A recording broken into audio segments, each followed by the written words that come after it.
अस्सलाम वालेकुम। मेरा नाम है मुजाहिद और ये है आपका English learning channel easy English speaking course.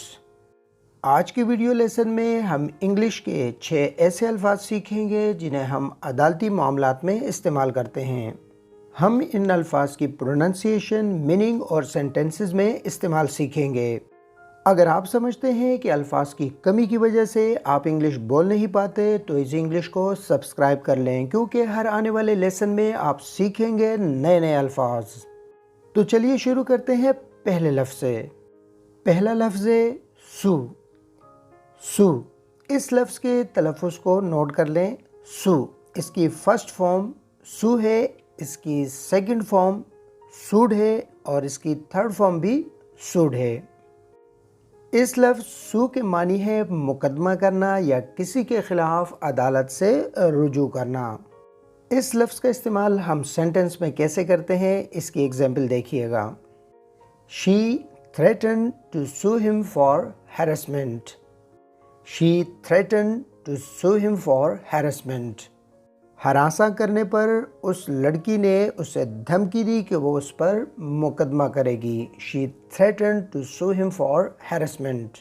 लफ्ज़ थ्रेटन के मानी है धमकी देना या धमकाना, थ्रेटन, और हैरेसमेंट के मानी है तंग करना, परेशान करना या हरासा करना। She threaten to sue him for harassment. दूसरा लफ्ज़ जिसे हम अदालती मामलात में इस्तेमाल करते हैं वो है टेस्टिफाई। टेस्टिफाई, टेस्टिफाई की फ़र्स्ट फॉर्म टेस्टिफाई, इसकी सेकंड फॉर्म टेस्टिफाइड और इसकी थर्ड फॉर्म भी टेस्टिफाइड है। टेस्टिफाई के मानी है गवाही देना। जब आप अदालत में जाते हैं और बहैसियत गवाह अदालत में बयान देते हैं, हम उसे टेस्टिफाई कहते हैं। टेस्टिफाई की एग्जाम्पल है, he was summoned to testify before the court. He was summoned, उसे बुलाया गया। समन के मानी है बुलाना। अदालत की तरफ से जब किसी को बुलाया जाता है उसके लिए लफ्ज़ समन इस्तेमाल किया जाता है। ही वॉज समन्ड, उसे तलब किया गया या उसे बुलाया गया to testify before the court, कि वो अदालत के सामने गवाही दे। He was summoned to testify before the court. उसने मुल्ज़िम के ख़िलाफ़ गवाही दी। इस बात को हम इंग्लिश में कहेंगे He testified against the accused. He testified, उसने गवाही दी against the accused, मुल्ज़िम के ख़िलाफ़। accused कहते हैं मुल्ज़िम को जिस पर किसी जुर्म का इल्ज़ाम हो। तीसरा लफ्ज़ है lawful। लॉफुल, लॉफुल के मानी है कानूनी, यानी कानून के मुताबिक किसी जायज़ बात को हम इंग्लिश में लॉफुल कहते हैं।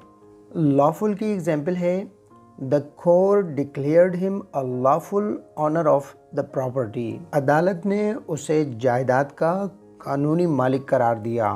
The court declared him a lawful owner of the property. Lawful owner के मानी है कानूनी मालिक, यानी कानून की नज़र में असल मालिक, और डिक्लेयर के मानी है करार देना। The court declared him, court ने उसे करार दिया अ लॉफुल ऑनर, असल मालिक ऑफ द प्रॉपर्टी, जायदाद का। चौथा लफ्ज़ जिसे हम अदालती मामलात में इस्तेमाल करते हैं वो है कंटेम्प्ट ऑफ कोर्ट।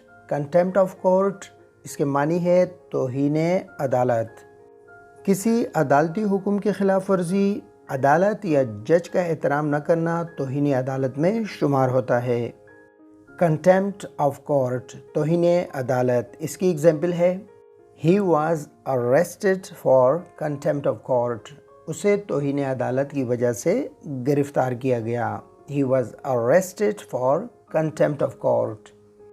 पांचवा लफ्ज़ है cross examine. Cross examine, cross examine verb है, इसकी सेकंड फॉर्म है क्रॉस एग्जामिन्ड और इसकी थर्ड फॉर्म भी क्रॉस एग्जामिन्ड है। क्रॉस एग्जामिन के मानी है जरह करना या अदालत में सवालात का पूछा जाना। इस लफ्ज़ को दुरुस्त कर लें, ये जरह है, इसमें अलिफ का इस्तेमाल नहीं होगा। क्रॉस एग्जामिन को हम सेंटेंस में इस तरीके से इस्तेमाल करते हैं, The witness was cross-examined for over 2 hours.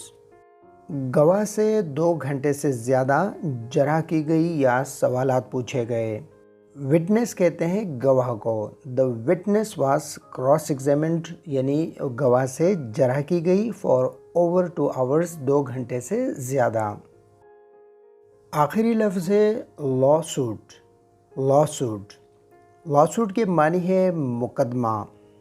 लफ्ज़ लॉसूट नाउन है। शुरू में हमने एक लफ्ज़ सीखा सू के मानी है मुकदमा करना।